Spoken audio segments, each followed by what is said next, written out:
Selamat sore Bapak Ibu, saudara-saudari yang terkasih di dalam Tuhan. Saya harap semuanya sehat dan baik ya. Saya percaya dalam masalah apapun, pergumulan apapun, tetap semangat karena janji Tuhan pasti terjadi buat kita. Amin. Oke, kita mulai khotbahnya. Mohon berikan waktu 20 menit ke depan agar kita bisa sama-sama belajar mengenai janji Tuhan. Tolong judulnya, mengalami janji Tuhan. Ya, itu message saya yang saya dapatkan dan saya ingin bagikan yang saya pelajari. Karena Dr. Paul tahun ini adalah tahun janji Tuhan. Ya, dan biarlah kita mengalami. Karena kadangkala kita tahu janji Tuhan tapi kita tidak mengalami janji Tuhan. Ya, tapi saya berdoa biarlah kita mengalami janji Tuhan dalam kehidupan kita. Ayatnya yang pertama adalah dari Bilangan 23 ayat 19, kita bisa baca bersama-sama. Allah bukanlah manusia sehingga ia berdusta, bukan anak manusia sehingga ia menyesal. Masakan ia berfirman dan tidak melakukannya atau berbicara dan tidak menepatinya. Ayat ini berkata bahwa Tuhan itu pasti menepati janji. Ya, Tuhan itu nggak mungkin nggak menepati janji. Jadi yang kedua kita lihat juga dalam Roma 8 ayat 32. Ia yang tidak menyayangkan anaknya sendiri tetapi yang menyerahkannya bagi kita semua, bagaimanakah mungkin ia tidak mengaruniakan segala sesuatu kepada kita bersama-sama dengan dia. Nah, jadi ini kedua ayat berkata bahwa Tuhan itu nggak mungkin, Tuhan pasti menepati janjinya. Dan janji Tuhan itu pasti terjadi buat kita semua orang percaya ya berdasarkan dua ayat ini. Nah, contohnya bangsa Israel masuk ke tanah Kanaan, Abraham, Sarah dan memiliki yaitu keturunan, benar enggak? David menjadi raja dan seterusnya. Kita bisa lihat kalau dia berfirman kepada hamba-hamba Tuhan, dia berfirman, dia pasti menepatinya. Dan Tuhan yang sama dulu, Tuhan yang sama sekarang, dan Tuhan yang akan sama selama-lamanya. Amin. Nah, jadi kalau kita bagi, saya mau bahas ada dua hal. Kenapa sebenarnya janji Tuhan kita tuh tidak alami? Yang pertama adalah sebenarnya karena hikmat dia dan kemurahan dia atas kehidupan kita. Kenapa janji Tuhan kita belum bisa alami, benar? Karena satu, kemurahan dan karena hikmatnya. Kalau kita pelajari misalnya contoh bangsa Israel ketika mereka keluar dari bangsa Mesir, yaitu mereka bisa langsung, tapi dalam ayatnya kalau kita baca di firman Tuhan, Tuhan berkata jangankan mereka melewati jalur itu sampai-sampai mereka nanti kembali lagi ke Mesir. Jadi Tuhan tahu mentalitas bangsa Israel belum siap. Ya, jadi dia tuh mempersiapkan kita biar kita siap masuk ke tanah perjanjian kita. Dia tahu kita ada kelemahan, kita ada kekurangan. Dengan hikmat dan kemurahan dia maka janji itu di-delay. Maksudnya tunggu dulu deh, harusnya bisa langsung gitu. Cuman tunggu dulu, kamu belum siap. Saya didik kamu, saya bentuk kamu, saya proses kamu. Itu yang pertama. Ya. Yang kedua adalah wandering in the wilderness. Yaitu ketika orang itu berputar-putar di padang gurun. Itu bukan kemurahan Tuhan, itu biasanya terjadi karena kita kurang beriman. Karena kurang iman kita kepada janji ataupun perkataan Tuhan, maka kita harus mengembara, maka janji itu tidak terjadi. Yang saya mau bacakan di sini sebelum kita masuk lebih dalam, Tuhan telah menjanjikan mereka kemenangan, bangsa Israel. Tanah yang diperintahkan agar mereka memasuki dan mengambil dan menjadi milik mereka. Mereka harusnya percaya dan patuh. Namun hal ini tidak mereka lakukan. Tuhan tidak akan pernah memimpin kita ketika kasih karunia tidak dapat memenuhi kebutuhan kita. Atau kuasanya tidak dapat melindungi kita. Memang benar bangsa Israel telah melihat tangan Tuhan melalui mujizat, melalui semua tulah-tulah itu. Tapi mereka memilih untuk tidak percaya Tuhan. Dan dikatakan di dalam Ibrani 11 ayat 6, tanpa iman mustahil kita berkenan kepada Allah. Jadi jangan sampai message saya hari ini, jangan sampai kita yaitu gak menyenangkan Tuhan dan kita tidak mengalami janji Tuhan. Ya. Mereka lebih percaya kepada apa yang mereka lihat. Ya kan? Mereka tuh berjalan, ya kemarin berdiskusi dengan Pastor Robi kira-kira 38 tahun sampai 40 tahun di padang pasir, karena ya itu yang tadi, mereka jalan ke situ, para pengintai ngeliat dan mereka bilang, wah orang-orangnya besar. Cuman karena kata-katanya mereka tuh tidak, tapi sebenarnya kan kalau kita lihat, sudah dipersiapkan Tuhan enggak? Sudah. Sudah dibilang kamu jangan situ, kamu lewat yang satu. Itu tuh udah disiapin sebenarnya timeline-nya, Tuhan udah tahu. Jadi Tuhan ketika dia suruh orang ini mengintai, melihat tanah perjanjian, harusnya mentalnya udah siap. Tuhan sudah memproses kita. Cuman pada saat itu tetaplah kita yang akan memilih pilihan itu. Untuk percaya sama firman Tuhan, atau percaya apa yang kita lihat, apa yang kita rasakan, pengalaman kita. Dan bangsa Israel gagal, ya, gagal. Sebelum saya masuk lebih dalam lagi mengenai kegagalan atau membahas tentang kurangnya iman, saya ingin membahas satu hal yang penting untuk saya baru teringat gitu, untuk kita benarkan. Kenapa janji Tuhan diberikan kepada umat manusia? Kita seringkali berpikir ini untuk saya, mengklaimnya, saya bilang itu tidak salah, adalah baik dan bagus dan benar. Tapi Tuhan memberikan janjinya, Tuhan memberikan Abraham tanah Kanaan, menjadikan mereka suatu bangsa, agar manusia di muka bumi ini bisa mengetahui ada Allah yang sejati yang baik terhadap mereka. Jadi pahami hal ini, jangan kita berpikir, oh janji Tuhan biar saya kaya. Ya memang Tuhan pengen kamu kaya. Memang Tuhan pengen kita berkeluarga, punya anak, dipulihkan dan segala sesuatunya. Amin, saya percaya. Tapi dalam segala sesuatunya itu bukan mengenai kita. Itu mengenai Tuhan. Kalau saya dapat pekerjaan baru, saya dipromosiin, saya menjadi pendeta ataupun apapun itu, tujuannya ingat. Bukan buat kita, buat Tuhan. Jadi ketika kita bilang kayak mau janji Tuhan, ini tahun janji Tuhan, ingat sekali-kali jangan sampai hati kita berpikir itu untuk kita. Memang kita akan mendapatkan berkat itu ya dan amin karena Tuhan adalah Tuhan yang baik. Tapi kenapa Tuhan memilih Abraham? Dia pengen kasih tahu di dunia bahwa saya adalah Tuhan yang baik. Melalui Abraham dia ingin orang-orang di muka bumi ini mengalami berkat Tuhan. Melalui bangsa Israel dia pengen orang-orang di muka bumi ini mengalami berkat Tuhan. Jadi jangan, saya mau sebelum kita masuk biar kita memiliki persepsi yang benar tentang janji Tuhan. It's not about me, it's about God. It's about His promise in my life. And ini apa yang Tuhan sebenarnya ingin saya lakukan dengan janji ini. Kemuliaan apa yang saya bisa bawa kembali ke Tuhan. Ya, kita lanjut lagi. Topiknya maaf ya agak berat, teguran. Tapi saya merasa penting ini untuk kita, jangan sampai kita nggak mengalami janji Tuhan ya maksudnya. Nah, hal yang paling besar buat saya yang menghalangi banyak sekali, tapi hal yang paling besar saya rasa yang menghalangi kita kadang-kadang dalam percaya janji Tuhan adalah logika dan persepsi yang menjadi berhala dalam kehidupan kita. Karena kita mempercayai logika, persepsi, bahkan pengalaman lebih benar daripada firman Tuhan. Kita sebagai manusia cenderung mengikuti persepsi diri sendiri. Bukan berarti itu salah, saya nggak bilang begitu.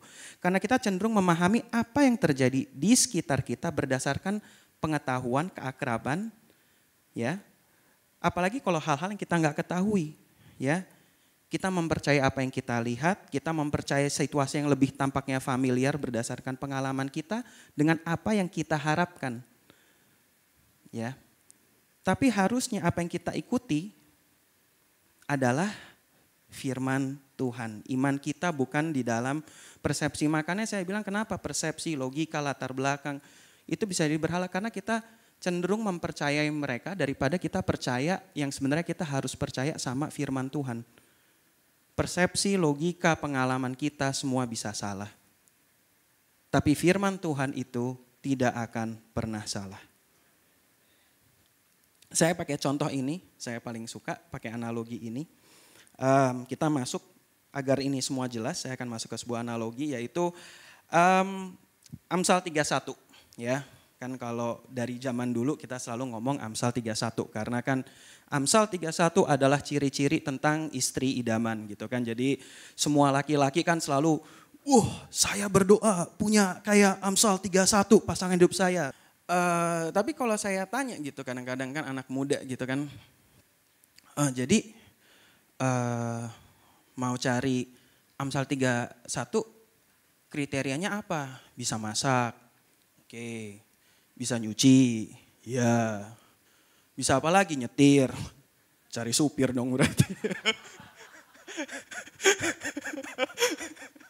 Ya bukan cari istri itu mah ya kan. Tapi kan maksudnya kan gitu-gitu, begitu banyak kriteria dan saya bilang gak salah juga gitu kan. Wah saya mau yang cantik, saya mau yang manis, saya mau yang ini, saya mau itu.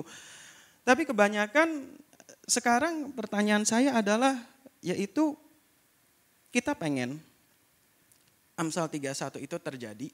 Masalahnya Tuhan memberikan Amsal 31, contohnya kayak tadi, saya mau kriterianya semua dan kita menemukan wanita itu, bilang lah, iya kan. Tiba-tiba wanita itu adalah anak pendeta misalnya. Sekarang pertanyaannya bukan masalah kurang beriman, kamu mau nggak janji Tuhan, kamu mengalami janji Tuhan nggak dalam cerita ini. Kadang-kadang kriteria kita lah, persepsi atau logika kita lah yang menghalangi janji Tuhan untuk dialami. Bukan masalah Tuhan tidak mau memberikan janjinya Amsal 31 buat kita. Tuhan mau memberikan Amsal 31 buat laki-laki yang takut akan Tuhan yang berada dalam rumah Tuhan meskipun dalam kelemahannya. Pertanyaannya, maukah laki-laki itu menerima janji Tuhan dalam kehidupan dia? Apakah dia lebih memilih kebenaran-kebenaran yang dia buat sendiri? Bisa aja dia bilang, kenapa kalau kayak saya tanya ke orang itu, kenapa kok gak mau sama anak pendeta? Saya lihat susah, anak pendeta bengal-bengal semua gitu kan. Apa misalnya, kenapa kok gak mau sama anak pendeta? Saya lihat dulu, zaman dulu, teman saya pernah dibohongin sama anak pendeta gitu. Ya kan? Atau apapun itulah ya. Tapi kan pada kenyataannya kamu lebih memilih. Lihat nggak persepsi kamu, entah itu historisnya, entah itu pengalamannya, sah-sah aja nggak? Sah menurut saya. Sah saya bilang, saya pernah disakiti, saya pernah diapain, saya pernah melihat. Sah kok yang kita lihat dan itu benar dan itu nggak salah dan itu bukanlah dosa buat saya. Tapi ketika janji Tuhan itu datang di depan mata, yang ngalangin bukan Tuhan, diri kita yang menghalangi janji Tuhan buat terjadi. Saya boleh tahu firman Tuhan itu, saya boleh tahu benar. Di situ ada tanah perjanjian. Tapi yang menghalangi saya masuk ke tanah perjanjian itu adalah karena kurangnya iman saya kepada Tuhan. Kalau memang, pertanyaan saya, kalau memang kita beriman kepada Tuhan, kenapa saya tidak mengizinkan Tuhan yang tahu diri saya lebih baik daripada diri saya, sayang keluarga saya lebih baik daripada saya, sayang anak-anak saya lebih baik daripada saya, sayang orang tua saya lebih baik daripada saya, mendikte atau memutuskan itu. Kenapa saya memutuskan berdasarkan kehendak dan pemikiran saya? Artinya apa? Secara pikiran saya tahu janji Tuhan. Secara pikiran saya bilang saya beriman sama Tuhan. Tapi jalanan kamu berkata salah, berbeda daripada itu. Makanya penting kita mengetahui Tuhan dan benar-benar mengalami Tuhan, gak cuma hanya sebuah pemikiran, tapi sebuah perjalanan dalam hati kita. Benar-benar tahu Dia sehingga memampukan kita untuk benar-benar bisa masuk ke janji Tuhan. Gak cuma kita tahu aja gitu, ya saya tahu memang itu janji Tuhan baik dan segala sesuatunya, tapi ketika kita disuruh melangkah, susah untuk kita melangkah masuk. Dan pada akhirnya,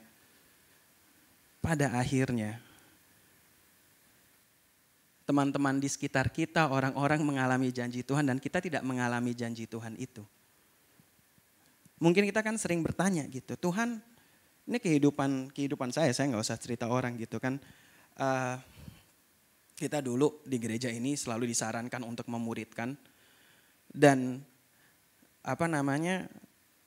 saya selalu anaknya suka sekali dengan sebuah, ya kalau pilih orang tuh yang benar-benar perform gitu maksudnya.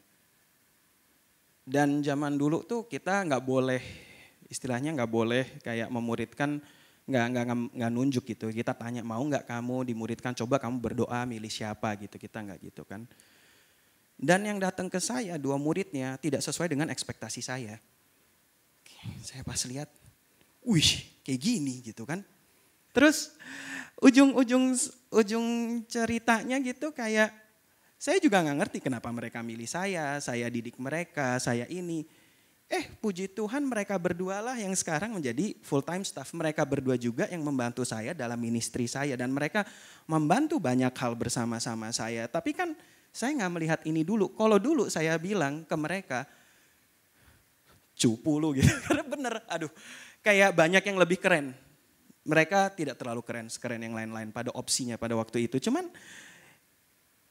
ya kalau saya nggak mau percaya sama Tuhan, Tuhan ini dikasih sama kamu, saya lebih percaya mungkin rasa daging saya lihat, ini orang, nggak mau denger, wah mimpin juga nggak bisa, perform di sekolah enggak, bahasa Inggris juga nggak bisa, kayak mungkin sekarang saya juga nggak dibantu dalam ministry saya nggak mengalami mereka yang akan membantu saya, menguatkan saya, mengajari saya, dan alhasilnya puji Tuhan lebih daripada itu mereka sekarang sudah memuridkan lagi gitu. Iya kan? Dan hal sama diuji sama saya ketika Dr. Paul datang ke saya, Michael kamu didik mereka sama 2 di bawah mereka gitu kan. Pas saya lihat Tuhan Yesus ini 2 yang di bawahnya juga sama, lebih bandel lagi malahan gitu. Tapi ya maksudnya sempet sebel gak ya? Sebel. Sempet pas mau didik mereka kayak ya dibayar sama Dr. Paul juga enggak gitu kan. Terima kasih traktir saya juga enggak. Adanya mereka semua yang saya traktirin terus gitu kan. Tapi ya ngerti gak, itu bagian dari saya gak boleh memilih kedagingan saya gak boleh memilih pengalaman saya gak boleh memilih yaitu persepsi saya yang ini gak bakal berhasil. Ini orangnya enggak nih, udah gagal lagi. Saya harus memilih firman Tuhan, benar enggak? Saya harus bilang bahwa ya mereka tuh seperti anak-anak panah di tangan Tuhan. Mereka ada masa depan yang penuh harapan, mereka bisa diubahkan. Hati mereka lemah lembut, saya harus percaya itu gitu. Meskipun pas saya ngomongin buat renungan ya lupa. Ya sebel enggak? Sebel gitu maksudnya. Cuman kan kita harus percaya bahwa mereka ada roh Tuhan, mereka diciptakan serupa segambar dengan Tuhan. Bener gak? Kita gak bisa menyerah, saya gak boleh kayak karena saya sebel, karena itu ketika saya sebel sama mereka, ketika udah bete, udah apa ya saya pada saat itu saya harus memilih. Saya mau percaya firman Tuhan, kebenaran firman Tuhan ini, apa saya mau percaya perasaan saya, persepsi saya, meskipun benar gak nyebelin benar gak mereka gak buat iya, gitu.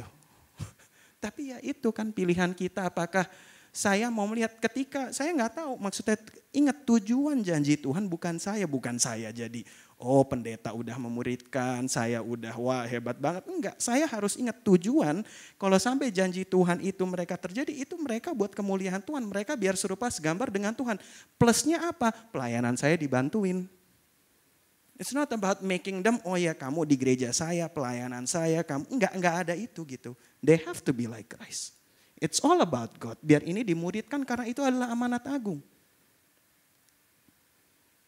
Tapi kita semua harus memilih itu semua. Nah kadang-kadang kita bilang, Tuhan kok saya gak mengalami janji Tuhan ya, kenapa ya ini, kenapa ya itu, kayak pertanyaan yang kita harus tanyakan pada saat ini, apakah benar kita harus dalam pekerjaan itu? Coba lihat masalah lebih dalam ke dalam hati lagi, bukan masalah cuman kayak tadi iman. Benar enggak saya mau harus pelayanan di situ? Apakah saya enggak mau pelayanan di situ karena orang-orang bilang susah pelayanan di situ, tempatnya jelek, orangnya susah. Apakah kita berada di dalam tempat yang Tuhan mau kita berada? Kok anak saya enggak berhasil? Apa kita suruh mereka sekolah dokter, sebenarnya Tuhan mau mereka sekolah pilot? Kenapa? Kok sekolahnya dokter? Karena dokter pasti berhasil, dokter pasti kaya. Kamu lebih percaya persepsi dan hikmat kamu daripada kamu percaya Tuhan. Yang sebenarnya Tuhan lebih tahu dan Tuhan ingin yang terbaik buat anak-anak kita. Iya kan? Saya kok life group saya nggak berkembang. Mungkin kita terlalu milih gitu kan, ada 3 life group, saya maunya yang itu. Padahal pemimpin wilayahnya udah bilang kamu di situ gitu kan. Nggak cocok sama orangnya. Ya kan? Saya lebih cocok sama yang life group itu. Ya kan? Life group itu lebih enak, kakak-kakaknya lebih gaul. Kalau malam dibeliin martabak, yang situ ya donat. Ya kan? Ya kan gitu. Pemimpinnya pertanyaannya nggak mutu, pertanyaannya cuma 2. Apa aplikasinya? Apa yang kamu dapat? Pertanyaannya gitu-gitu terus, kayak ya kalau emang itu kita dibentuk sama Tuhan di situ. Iya kan? Biar janji Tuhan bisa terjadi, ya sifat bosan, ya pasti adalah kita bosan, marah, frustrasi, nggak pengen, itu kemanusiaan kita. Cuman kan kita semua harus memilih. Dan biarlah kita memilih firman Tuhan. Ya kan, mau itu kita sekarang, maaf jadi guru sekolah minggu, pelayan, mau kita lagi asyir, mau saya pendeta, mau musik, mau siapapun pasti akan mengalami hal ini dalam pelayanan kita masing-masing. Dan biarlah kita selalu memilih firman Tuhan. Entah kita sama orang tua kita, entah kita suatu saat menjadi orang tua punya anak, kita akan milih pilihan-pilihan ini. Dan janganlah ada dari mulut kita sampai kita bilang ke Tuhan, kayak tadi kata Pastor Robi, Tuhan kok saya gak mengalami janji ya? Salah kamu Tuhan. Tunggu, coba cek. Apa kita benar-benar tadi lagi diproses sama Tuhan, apa sebenarnya kita yang gak berada pada tempat kita yang muter-muter. Dan kita bilang Tuhan proses saya, tapi kita muter kayak Pastor Vishal bilang, jangan sampai bangun apartemen di padang pasir. Bangun apartemen di tanah Kanaan dong, udah dikasihin gitu. Tapi kita cuman karena logika kita, karena dikasihnya kita kayak, iya kan, kita nyaman dengan, wah saya udah punya 10 orang dalam life group saya. Kita 20 tahun cuman 10 aja karena kita gak mau keluar dari comfort zone, zona nyaman kita. Kita gak mau memuridkan orang-orang yang kita belum tentu suka. Kita takut, ngerti gak, kita udah enak lah 10 dan you'll miss the promise of God. Jangan sampai kita miss the promise of God. Biarlah ini menjadi suatu renungan buat kita. Benar-benar kita pikirkan. Satu lagi sebelum menutup buat analogi adalah ketika kita ada pesta dan Tuhan, maksudnya kalau kita berada dalam dunia kita ada pesta, di situ kan ada sering dress code ya. Oh dress code-nya formal, dress code-nya casual atau apapun gitu ya. Ini saya pakai contoh diri saya sendiri, misalnya ada pesta gitu kan, Pastor Efraim gitu ada pesta gitu, all you can eat, terus dia bilang di Grand Hyatt misalnya, terus dia suruh semua pakai jas gitu. Saya datang pakai sandal, celana pendek, kaos lah, jangan tank top, terlalu seksi. Sandalnya Gucci, ya kan? Celananya tadi apa? Santo Loren ya Pastor Robi ya, Santo Loren. Kaosnya Tommy ya, Tommy Hilfiger, sepatunya Gucci, ini ya Santo Loren. Bermerek mahal dan biayanya lebih mahal daripada biaya makannya Pastor Efraim. Oke. Pastor Efraim udah ngundang saya, udah janji, Pastor Mike datang ya, masuk ya. Oke. Saya datang kayak gitu dikasih masuk gak? Saya bilang ini lebih, saya jual setengah sepatu saya, bisa bayarin 2 orang di sana. Tetap dikasih masuk gak? Saya pulang, ya kan? Saya benerin semua, saya persepsi, saya ganti. Pakai celana Uniqlo, pakai yang lebih murah, bener gak semua enak. Saya datang, diterima gak? Masuk gak saya? Udah benar, udah pakai rapi, udah pakai jas. Itu sama kayak janji Tuhan gak dalam kehidupan kita? Kebanyakan kita kayak gitu. Tuhan bilang ini syaratnya, lu benerin semuanya. Tapi kita masuk tadi dengan alasan tadi, kita mau pakai sandal kayak, kita bilang Tuhan Santo Loren, ya gak ngaruh orang Tuhan bilang ada ini gitu kan, maksudnya gak ngaruh gitu. Janjinya harus ini, kamu harus pakai celana panjang, gak mau Santo Loren, mau Santo Yusuf, mau Santo siapa juga gak masuk gitu. Tetap harus pakai celana panjang. Tapi apakah kamu pulang, kamu datang lagi kamu benerin, masuk gak ke janji Tuhan? Masuk, Tuhan itu begitu baik itu. Jadi biarlah kita mengalami janji Tuhan, dia sabar nunggu kita. Maaf ya kata kasarnya, Yosua kayak tadi Pastor Robi bilang, udah muter 40 tetap masuk gitu kan. Ngalamin ini dia dipengaruhi kanan kiri, dia mungkin ada pergumulan saya nggak tahu. Tapi dia masuk karena dia mau benerin hati dia. Dia mau menyingkirkan itu. Gitu, jangan sampai ya itu, Tuhan tuh udah ada pesta buat kita tahun ini sampai 2000. Dia bilang, this is the year of the promise of God. Let it happen in your life. And I believe it, yes and amen. Ini waktunya kita sebagai gereja, sebagai keluarga, sebagai individu untuk mengalami janji Tuhan. Amin.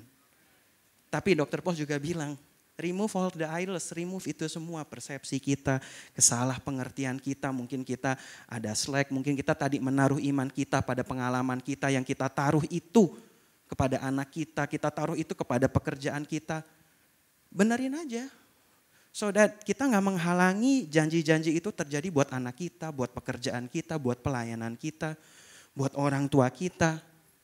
Just it's okay gitu, we make mistake, God is there and dia gak bakal menutup atau stopin tanah Kanaannya hilang gitu, gak bakal gitu. Dia masih nungguin bangsa itu, ayo come to me because I have plan for you. I love you, kata Tuhan, masuk. Ngalamin janji Tuhan, itu yang dia mau. Kalau ada masalah tahun ini, jangan kita lihat sebagai wah besarnya masalah. Terima kasih sama Tuhan karena masalah ini membukakan hal-hal baru sehingga mungkin ada sesuatu yang kita belum pernah lihat dalam kehidupan kita atau apapun adalah kesempatan untuk Tuhan remove the things, the idols in our heart, segala suatu berhala-berhala itu sehingga janji Tuhan bisa terjadi di dalam kehidupan kita. Amin. Amin. Itu saja khotbah dari saya. Saya undang kita untuk bangkit berdiri dan saya mohon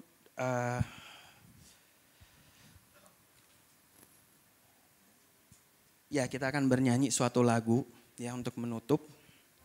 Tapi ketika musik ministry bernyanyi, apapun mungkin yang saudara-saudari, maksudnya izinkan Tuhan bekerja, roh Tuhan bekerja, memperlihatkan bagian-bagian kita mungkin yang kayak tadi, ada yang kita salah atau mungkin kita lebih percaya persepsi kita, pengalaman kita, dalam pelayanan kita, dalam pekerjaan, dalam keluarga. Allow the Holy Spirit, izinkan Roh Kudus untuk mengambil alih itu, izinkan kasih semuanya. Kalau kita lagi bergumul, apapun kita lagi bermasalah sekarang, izinkan minta ampun sama Tuhan and biar Tuhan yang menyembuhkan saudara gitu. Dan biarlah janji Tuhan bisa terjadi sama saudara. Jadi gunakan ini, kalau saudara mau berbahasa roh boleh berbahasa roh, saudara mau ikut bernyanyi silakan. Kalau saudara mau berdoa, minta ampun silakan. God is there waiting for you. Tuhan ada di situ sedang menunggu saudara-saudara. Tuhan ada di situ ingin saudara mengalami janji Tuhan.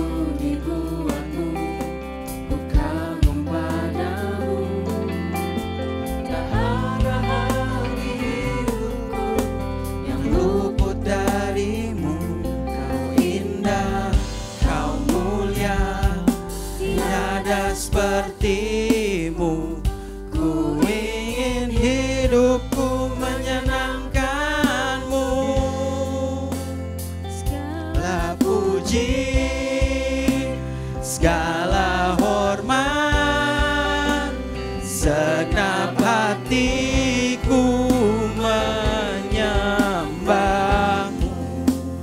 Terimalah segenap hidupku sebagai persembahan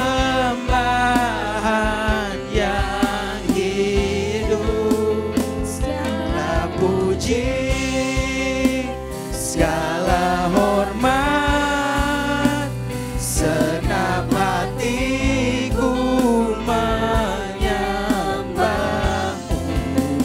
Terimalah segenap hidupku sebagai persembahan yang hidup.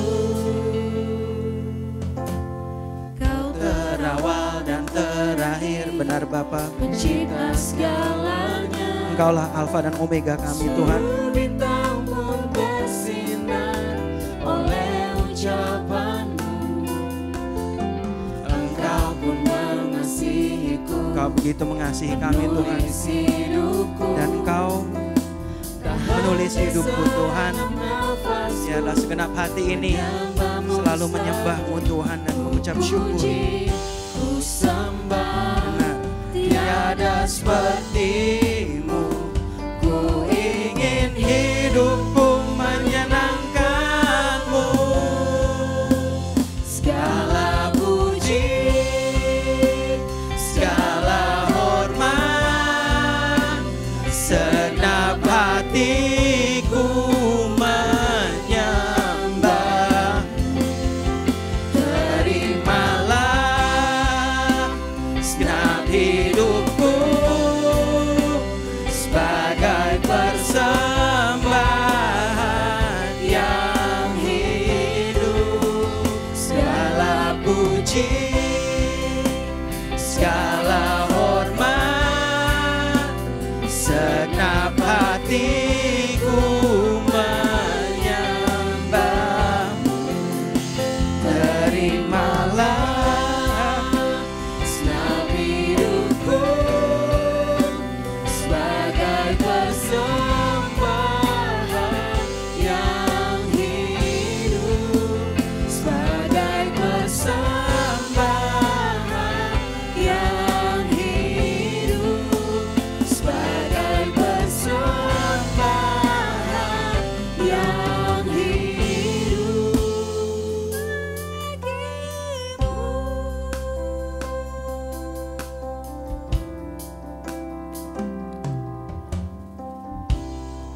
Tujuan-Mu dalam kehidupan kami adalah agar kami bisa memuliakan-Mu Tuhan. Engkaulah penulis hidup kami.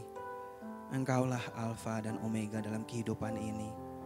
Engkau yang memberi kehidupan-Mu untuk kami. Engkau memberi janji-Mu, yaitu anak-Mu, janji keselamatan untuk kami umat manusia. Kami mengucap syukur Tuhan. Kami boleh mengerti arti kasih-Mu. Kami boleh mengerti anugerah. Kami boleh mengerti hidup. Dan kami boleh mendapatkannya. Kami boleh mendapatkan pengharapan. Kami boleh mengerti iman kepada Engkau Tuhan. Ampunilah kami Tuhan, kalau sering kami Tuhan, kami lebih mempercayai Tuhan pengalaman kami. Kami mempercayai Tuhan persepsi kami, logika kami, hal-hal di sekitar kami Tuhan. Kalau kami mempercayai itu lebih daripada Engkau. Ampunilah kami Bapa. Angkat Tuhan semua Tuhan. Berhala-berhala di hati kami, perlihatkan kepada kami. Biarlah Engkau yang menyembuhkan hati ini yang luka. Kalau kami telah berbuat jahat, biarlah kami berbalik dari jalan-jalan kami yang jahat. Karena kami tahu Engkau adalah Bapa yang baik. Engkau sedang menunggu kami untuk berbalik. Karena janji-Mu tidak pernah berubah. Karena Engkau tetap mengasihi kami dan Engkau mengampuni kami. Dan kami tahu dan terlalu yakin dan percaya. Engkau ingin yang terbaik untuk keluarga kami. Engkau ingin yang terbaik buat diri kami. Engkau ingin yang terbaik Tuhan buat pekerjaan kami. Engkau ingin yang terbaik Tuhan buat pelayanan kami. Engkau ingin yang terbaik untuk masa depan kami Tuhan. Kami menyerahkan segala sesuatu ke dalam tangan-Mu Tuhan. Masa depan kami, masa lalu kami, keluarga kami, pelayanan kami, pekerjaan kami. Orang tua kami, anak-anak kami serahkan kepada Engkau. Karena kami tahu Engkau Tuhan yang mengasihi mereka lebih baik daripada diri kami. Dan kami berterima kasih karena Engkau adalah Tuhan yang baik. Engkau masih memakai kami di dalam kekurangan kami, di dalam kelemahan kami. Engkau masih memilih kami dan kami mengucap syukur Bapa. Kiranya firman-Mu itu menguatkan kami, menyegarkan kami, menegur kami. Karena hanya kebenaran firman yang dapat membebaskan kami dari hukum dosa dan hukum maut Tuhan. Kami berterima kasih, kami beriman kepada Engkau. Dan kami percaya Tuhan apapun yang kami sedang lalui kami ingin menyerahkan kepada Engkau. Karena kami lebih percaya firman-Mu Tuhan daripada apapun.